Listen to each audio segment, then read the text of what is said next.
Siya si Jose Maria Sarmiento alias Bong Panlilio. Isa sa mga nasa listahan ng most wanted ng Philippine National Police. Ang pagpatay raw sa magkapatid na Ariel at Albert ay isa lamang sa mahabang listahan ng kanyang mga krimen. Hanggang hindi nahuli si Panlilio, restless ako eh. Sila ang dalawang anak ko ang nasa ulo ko. At si Panlilio, nakikita ko na sana mahuli na siya. Pero bakit hanggang ngayon ay hindi pa siya nauhuli sa kabila ng may 5 milyong pisong patong sa kanyang ulo? Magandang gabi, ako naman Arnold Glavio. Ang mga tanong ng kahapon, sisiya sa atin ngayon dito sa Case Unclosed.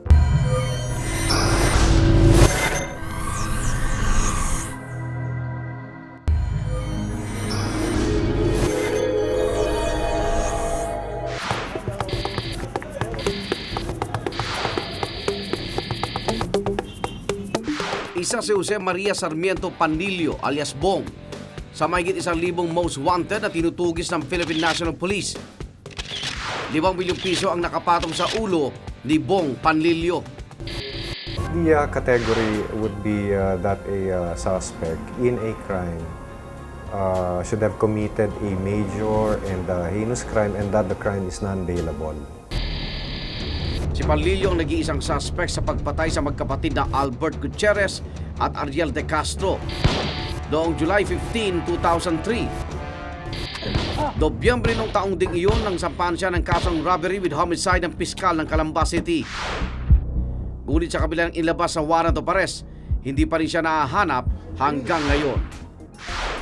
Kwento ng ina ng mga biktima, nakausap pa niya si Bong Panlilio noong umaga ng araw ng krimen. Hello? Hello, this is Mr. Panlilio. Andyan po ba si Albert? Ay, aalis lang eh. May kailangan ka ba? Tapos inahanap niya si Albert. Sabi ko, wala ho dito. Tawagan niyo na lang ho sa cellphone niya.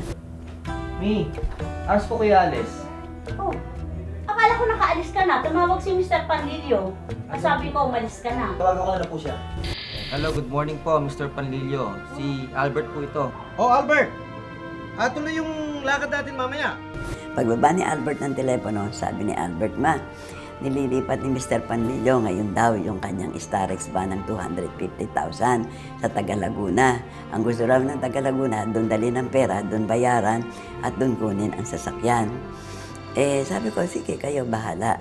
Susunduin namin si Mr. Panlilio sa Makati. Dalhin mo yung ating napag-usapang 250,000 pesos. Okay na po yun. Mahihanda ko po yun. Sama ko po kapatid Ito ko. daw ang ikalawang pagkakataon na lumapit si Panlilio sa pamilya De Castro upang humingi ng tulong pinansyal. Support niya pare, bagong palit lahat yan. Buy and sell ng mga lumang sasakyan ng negosyo ng magkapatid na Albert at Ariel. Lumapit umano kay Albert Panlilio para humingi ng tulong sa pagtubos ng kanyang Starex van. Ayon kay Atty. De Castro, taong 2002 nang unang mag-cruise ang landas nila ni Panlilio. Good morning. Attorney De Castro, ano po yung sinasabi ko si Mr. Panlilio? At sinasabing meron siyang dinidevelop na subdivision sa Pagbilao, Quezon at inaalokan niya ako na bumili ng lupa doon. Pero hindi naman ako bumili, hindi ako interesado. Ngunit di lang yun ang pakay ni Panlilio sa kanya. I need some funds to improve my subdivision. At siguro naman po Kaya-kaya naman siguro ang 1 million. Talagang trabaho ko din yon, yung mga nangangailangan ng pera. May mga kliyente ako na nagpapahiram ng pera. Kaya tinulungan ko siya. Tuloy po kayo. Thank you. Una po kayo, tawagin ko pa si Sir. Bago pa niya itutulungang makautang, sinadya daw ni Atty. De Castro at anak na si Albert ang bahay ni Panlilio sa isang magarang subdivision sa Makati. Ma, okay naman pala yung bahay. Huwag kong mapagkakatiwalaan.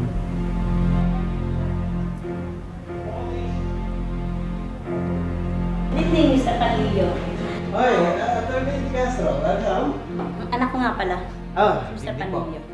para matingnan natin ang kanyang capacity, ang paying capacity to settle the monetary loan. Nalaman ko siya may-ari ng bahay. Nag-check ako sa Register of Deeds.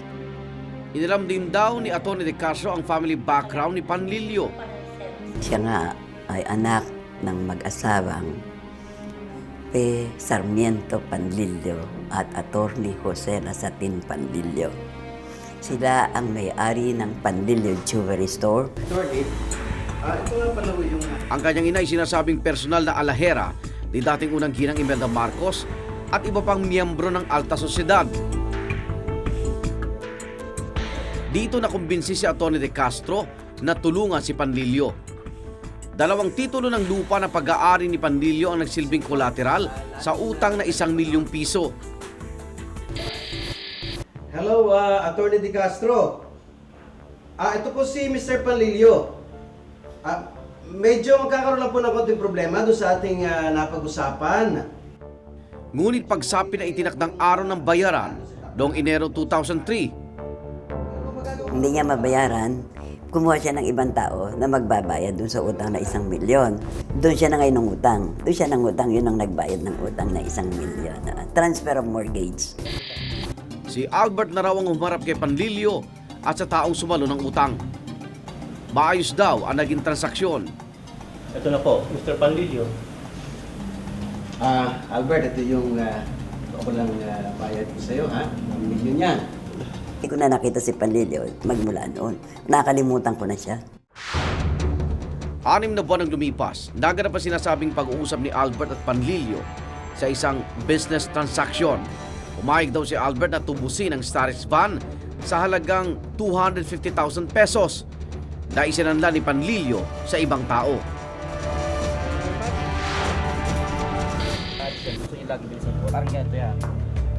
Kwento ng ina, hindi raw niya malilimutan ng umaga na pinaslang si Albert at Ariel. Ang ganda talaga ng mami namin. Kayo talaga, mga bulero talaga itong mga anak ko. Ay, bunso. Sige, sige.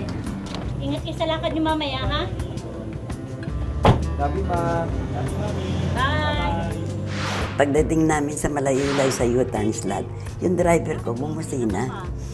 Kaya sabi ko sa driver, Ramon, bakit ka bumusina? Kasi malayo na tayo, nakatingin pa sila. Parang iba, no? Merong ibig sabihin. Yung pala, that was the last day. Dumaan pa raw si Ariel sa bangko upang mag-withdraw ng 250,000 pesos bago nakipagkita kay Panlilio. At saka nito binalikan ng kapatid na si Albert sa bahay. Sa isang lugar daw sa Makati nila dinaanan si Panlilio bago sila tumulak papuntang Calamba, Laguna. Oh, pare, ayos na ba? Pagdating sa isang masukal na lugar sa Calamba,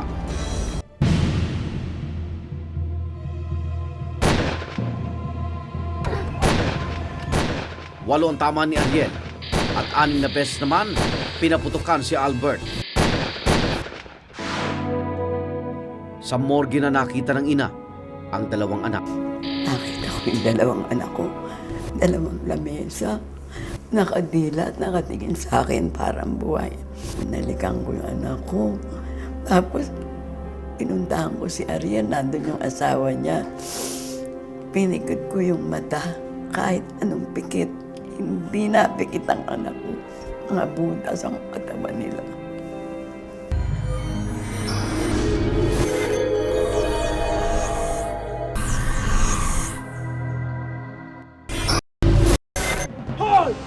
Susunod sa Case Unclosed. Marami siyang kaso. As per NBI background reports.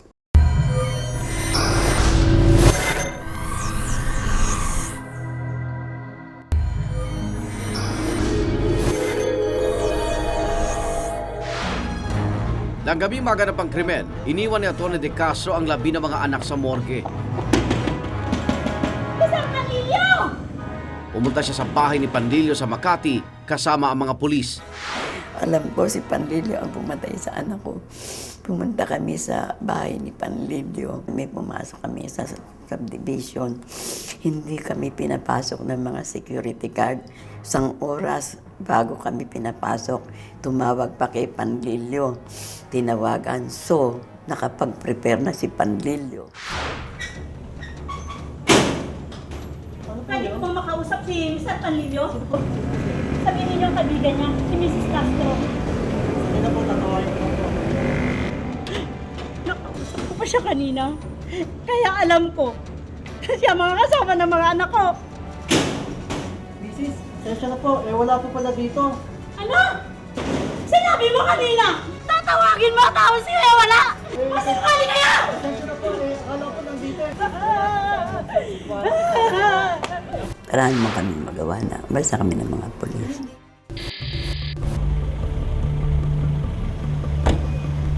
Tila na walang parang bula si Panlilio matapos ang krimen. Ngunit masigasig na gumawa ng sariling investigasyon si Atty. De Castro. Marami siyang kaso. As per NBI background reports, is nananakit siya ng tao. At meron siyang 3 firearms, 9mm, 3 na in illegal possession siya because his license was never renewed. Nag-expire na. Probably one of those 3mm pistols were used in the killing of my children.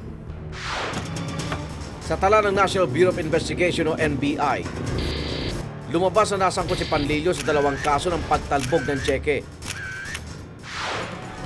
Inatulan naman siyang guilty sa kasong estafa noong 2004 sa Mandaluyong Regional Trial Court.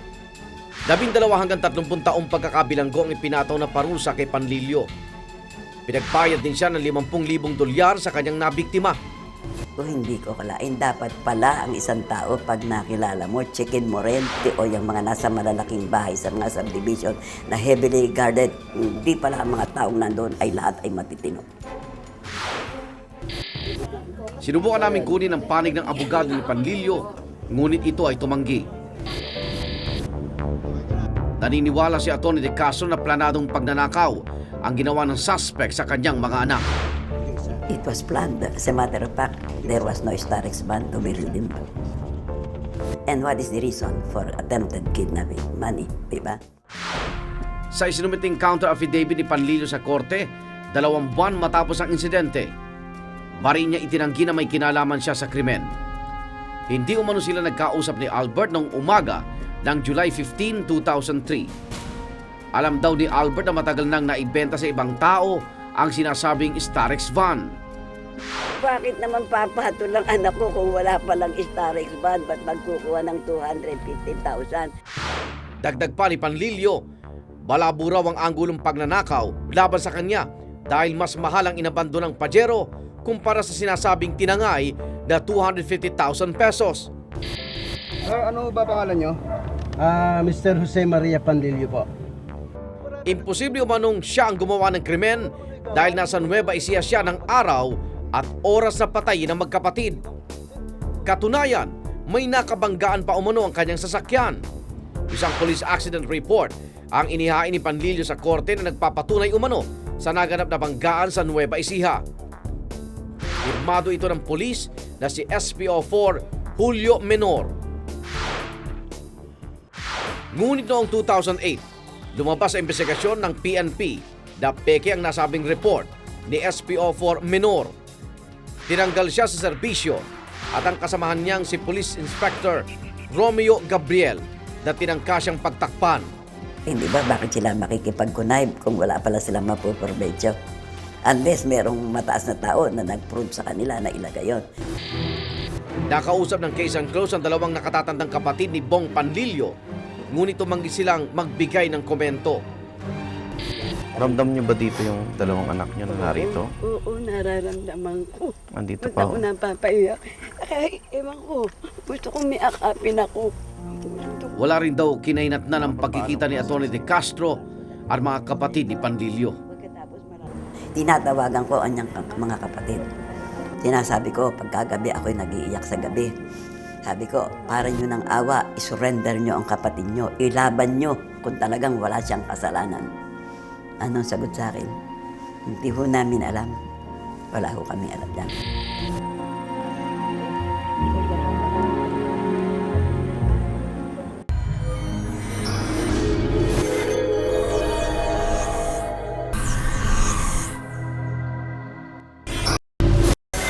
Susunod sa Case Unclosed.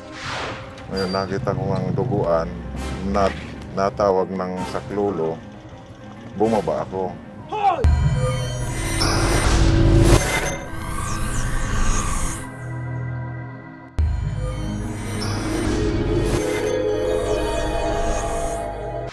Sa kabila ng alibay ni Jose Maria Panlilio, naniniwala ang PNP Calamba na matibay ang ebidensya laban sa kanya. Matapos ang krimen, 3 testigo ang lumutang. Kabilang na ang isang tricycle driver na nakita pang buhay, si Albert. Para sa kanyang proteksyon, boses lang ang pinayagang gamitin ng Case Unclosed ng testigong itatago natin sa pangalang Noel.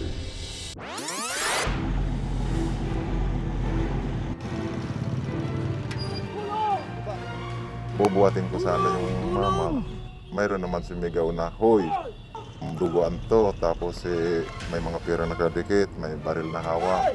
Tapos sumakay na ako ng tricycle ko. Sa pagharurot paalis ni Noel, tila sinigurado pa ng suspect na patay na si Albert. Tapos mga 2 lipa ko, nakarinig ako ng putok, 2 putok. Di nagtuloy-tuloy na akong takbo, papunta sa paradahan namin. Pagdating ko sa paradahan, nagpunta ako kay Hippie. Pagkatapos ng 1 buwan, pinatawag si Noel sa presinto at ipinakita ang larawan ng suspect na si Jose Maria Panlilio. Iyon mismo ho, yun mama na yun nakita ko sa sakyan na may hawak na baril. Ayon sa investigasyon ng mga pulis, bukod sa testimonya ng mga saksi, may isa pang nagpabigat ng ebidensya laban kay Panlilio. Kaya naman na-identify diyang suspect si Panlilio ay base doon sa nakuha ng SOCO team, Latin Friends, doon sa sasakyan nila ng biktima na Pajero. At yun ay nagtugma doon sa standard fingerprint ni Panlilio sa NBI. Bagamat naglabas ang counter affidavit ng suspect, di minsan ay hindi ito nagpakita sa korte. At kasunod ang pagsampa ng kaso laban kay Panlilio ng piskal ng Calamba, naglabas ito ng warrant of arrest laban sa kanya. Isang hold departure order din ang inilabas ng korte. Kasabay nito, hiniling ng ina ng biktima sa Department of Foreign Affairs na kanselahin ang pasaporte ng suspect. Ngunit ayon sa DFA, March 2001 pa nag-expire ang pasaporte ni Panlilio. Hindi na ito muling nag-renew ng kanyang pasaporte. Ayon sa tala ng Bureau of Immigration, taong 1999 nang huli magpunta ng ibang bansa si Panlilio. Bumalik din siya ng Pilipinas ng taong iyon. So ako may paniniwala na itong mamamatay taong si Jose Maria Sarmiento Panlilio ay nandito pa sa Pilipinas at hindi siya makalalabas. Hindi ko lang masabi kung may iba siyang mga ginawang bagay na paraan para siya ay makalabas ng Pilipinas. 6 na taon na ang nakararaan, ngunit hanggang ngayon, ni anino ni Panlilio ay hindi pa rin nahahanap ng mga pulis. Lahat po ng PNP rito ng mga operating elements ay hindi po tumitigil sa paghahanap po sa kanya. Pati na rin ang NBI po. Sa bagal raw ng paghahanap kay Panlilio, mismong ina ng biktima na ang gumagawa ng paraan para mapabilis ang pagtugi sa suspect. Oh, delikado yan taong yan. Pwede kayong patayin. Kaya kinakailangan, kung makita nyo, tumawag kayo ng pulis. Kung sino makaharap kong tao sa mga sasakyan, bumababa ako sa daan, inaabutan ko sa mga auto, sa mga malls, sa airport, naglalagay ako noong flyers na yon. Sa mga drivers sa kung saan saang mga hotels, I go there sa mga parking area, binibigyan ko sila at kinukwento ko incident. Nagdesisyon din siya na magbigay ng pabuya sa sinumang makapagtuturo sa kinaroroonan ni Panlilio.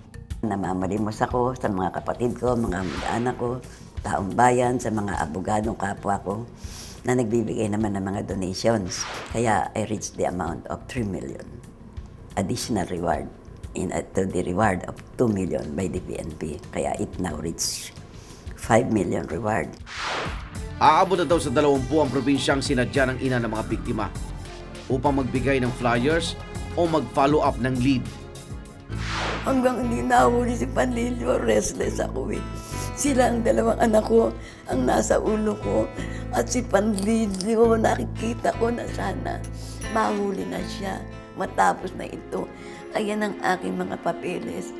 Pagod na pagod ako, pero hindi bali ako mapagod, hindi bali ako mamatay sa pagod. Magkaroon lang ng hustisya ang aking dalawang anak. Hindi ako titigil. Hindi. Kung tutuusin, hindi na bago ang mga nagkalat na poster na nagbibigay impormasyon tungkol sa mga most wanted. Nagsimula raw ang pagbibigay ng PNP ng pabuya noong 1993. Mula noon ay mahigit 1,500 na ang mga most wanted na nauhuli. And the reward system has definitely given us a lot of break and has helped us and assisted the Philippine National Police in accounting for all these suspects. Kaya ang halaga ng pabuya ay patuloy ring nadadagdagan. There are 1,170 plus now in the most wanted list of the Philippine National Police with a reward of more than 202 million pesos for any information that would lead to their arrest. Aminadong PNP na hindi madali ang pagtugis sa mga nagtatago sa batas. Tandaan nyo, automatic yan, nag-iiba yan ng mga buka, nag-iiba yan ng mga pangalan, nag-iiba kunwari ng profesyon. Sa kabila ng pagdami ng mga tinatawag na informant, hindi lahat ng mga ito ay tama ang binibigay na impormasyon. May nagsasabi, nandoon, so I go with them. Sige lang ako ng sige, baka sakali, nagsusugal ako. Pero sometimes, wala, it means money and everything, efforts and money. Pero hindi bale, kahit mamatay pa ako, hindi ako titigil. I need justice for my children. Naninindigan ng PNP na ginagawa nilang lahat para matugis si Panlilio. Meron kaming tinatalaga mga special tracker teams. Ang ginagawa lang niyan ay ang maghanap ng mga wanted. Kesyo ito most wanted o hindi, walang ibang ginagawa yan, kundi arestuhin at alamin kung nasaan ang mga wanted. We are optimistic that we're going to be able to locate and ultimately arrest him. 72 taong gulang na ang ina ng mga biktima na si Atty. De Castro. Ngunit hindi raw siya susuko hanggang sa huli. Sa patuloy na paggala ng mga taong wanted, di lang hustisya ang nakokompromiso dahil marami pang buhay ang maaaring malagay sa peligro. Sana'y maging liso at mapagmasid ang bawat isa sa atin dahil sa pagtutulungan natin higit na mapoprotektahan ang bawat isa. Sa parang ito lang rin natin matutulungan ang mga biktima na makamit ang inaasam na hustisya. Hanggang sa susunod na Huwebes, ako naman Arnold Clavio, ang mga tanong ng kahapon, sisiyasatin ngayon sa Case Unclosed.